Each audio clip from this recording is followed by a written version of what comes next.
Mr. Crater Courtney killed in the orchid room. Yeah. So Powell, will you ever find Barbara? Can you hear the song in my head? Yeah, Tensor said that Tensor can't get past 2, so 1, 8, sir, 7, sir. Would you believe it's all a Freudian mess? Man in distress. Now I believe it's already begun. Demolition.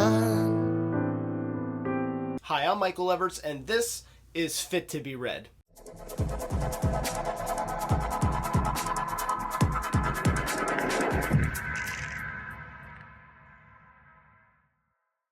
The Demolished Man by Alfred Bester is an intriguing and unique murder mystery and psychological thriller. The Demolished Man is a Hugo Award-winning classic dystopian science fiction novel, and it's fit to be read. I recommend this novel to the science fiction reader looking for a classic that stands the test of time. This is a great read if you like police procedural detective stories and investigation plots.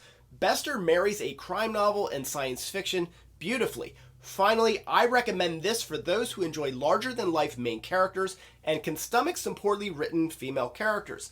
As with each review on this channel, the episode will begin with a spoiler-free review to introduce you to the novel. Following the summary, I'll announce a 5 likes and 5 dislikes segment that will include spoilers for those who've read the novel and are still thinking about it.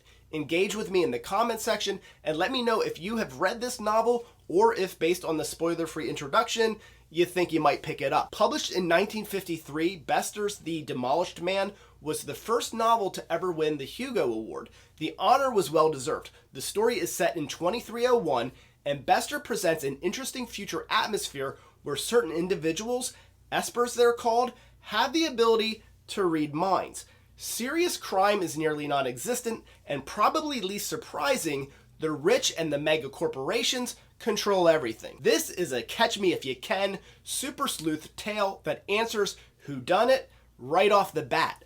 Ben Reich is a business mogul, head of Monarch Enterprises. He is super wealthy, respected, and powerful. It's no problem to drop ridiculous sums of money on espers, those with extrasensory perception. Reich has terrible nightmares and employs esper doctors and therapists to figure out what's up with that.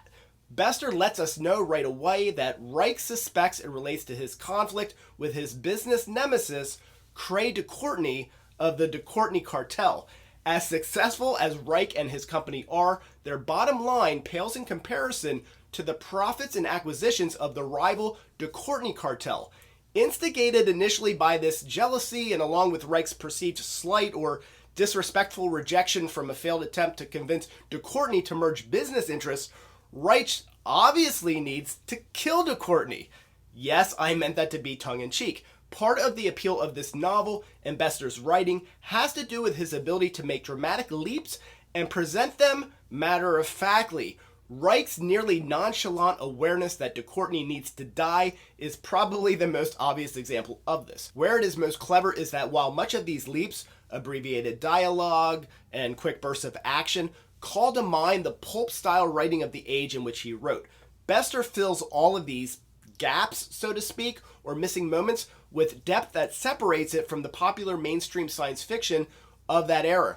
This is not to suggest that the characters are multi-layered and the psychoanalytical elements are astounding. It's not. It's rather simple, but the fact that there is a worthy, deeper than surface level psychological element to examine and lend credibility to the fast action elevates this beyond most of its contemporaries. Knowing from the get-go that Reich is the murderer does not at all diminish the mystery and suspense. In his premeditation to commit murder, Reich must protect himself from eventual discovery and thus demolition. I'm not sure that explaining what demolition is or means would count as a spoiler, so I'm going to err on the side of caution because the reading experience is likely better served if the reader just accepts and assumes it's something not good, which is accurate. Murder is unthinkable. There has not been a murder in approximately 80 years. How could anyone get away with it with all these like level 3, level 2, and especially the level 1 psychic espers running around. Not convinced? How about this, dear viewer? The police detective on Reich's tail, the man that Reich knows is a level 1 esper and a big to-do in the Esper Guild, is Lincoln Powell, a formidable law enforcement superstar. I mean, this guy is so good that they're probably going to make him president of the entire Esper Guild. That's right. Shit is about to get real. How do you plan a murder of somebody when you stand to gain greatly from their death, and the Popo knows how to read your mind?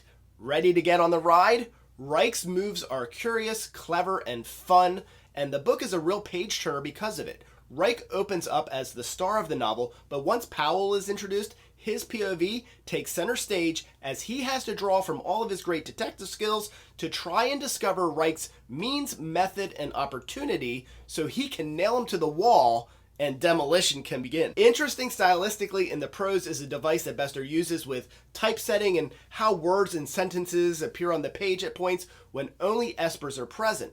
The novelty is just right. I don't know how much this type of thing has been done previously, but I know I've seen it a lot since. And more often than not, it feels like a gimmick, an author that's trying too hard, or frankly, it's just neutral and doesn't add anything.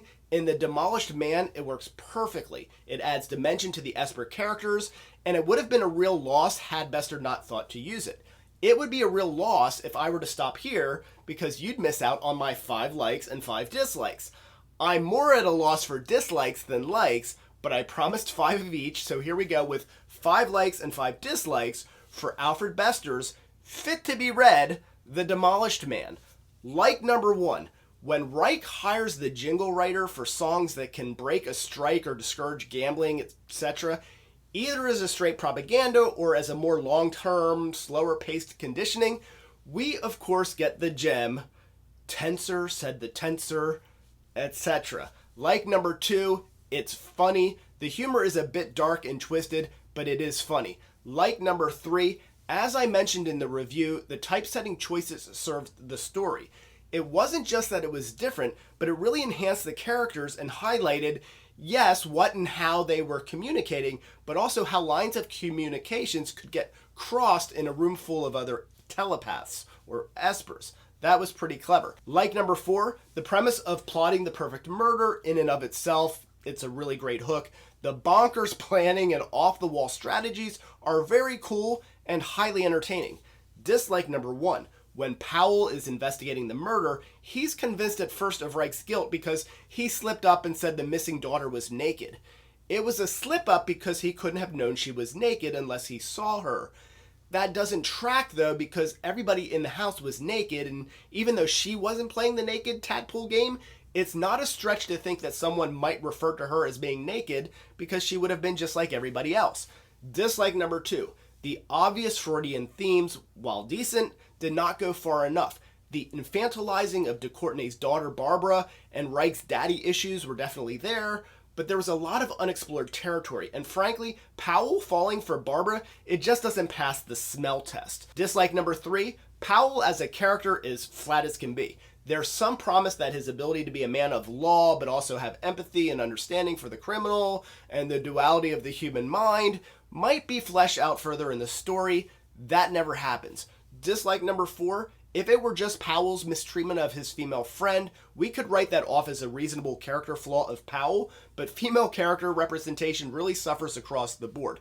It's really over the top that the women are written as if they all just want to have sex, or all they can think about is sex, or they're desperate to marry emotionally unavailable men. Dislike number 5, yes, it's low-hanging fruit to ding a 1950s novel on dated material, especially since this made it feel campy in a fun way. I have to call out the supercomputer printing out receipt tape.